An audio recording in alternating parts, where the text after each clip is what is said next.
Engineered flooring, in my opinion, is being used in all the wrong places. I mean, I have a blog on this. I've sent it out 5 years in a row, and I call it March Madness. Because they're cheaper, people are just using them because of price points in the wrong applications. Engineered flooring up in the Northeast, again, is not, in my opinion, something that you should use.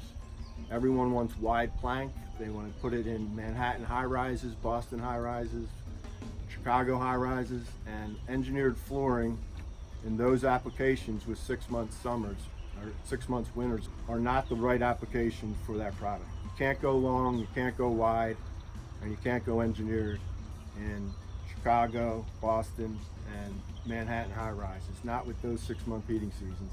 Engineered will not make it past 5 years, in my opinion, in that application. Engineered flooring has been around for a long time. I don't want to completely discount it.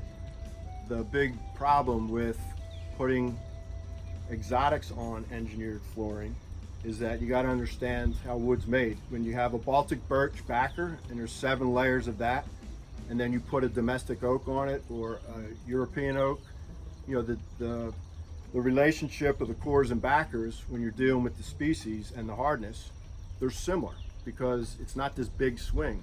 But when you take a 1/2 inch product and you put Baltic birch backer on it, and then you put a face like Brazilian walnut, so now you have Janko hardness of 800 and 3800. They're like 7 times different. So it's that disproportionate shrinking of the core, the backer, and the face that create issues for wide plank exotic floors, especially with Brazilian walnut, Brazilian teak, Patagonian rosewood, because all those floors are 7 times harder than the cores and the backers.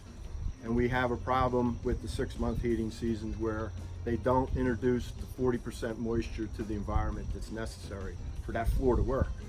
So what happens is you get dry cupping, which means the core and the backer are shrinking disproportionate to the face so that it pulls the ends up, and that's what happens in Northeast, in wide plank, in engineered products, if you're not pumping 40% moisture into your environment for those 6 month heating seasons.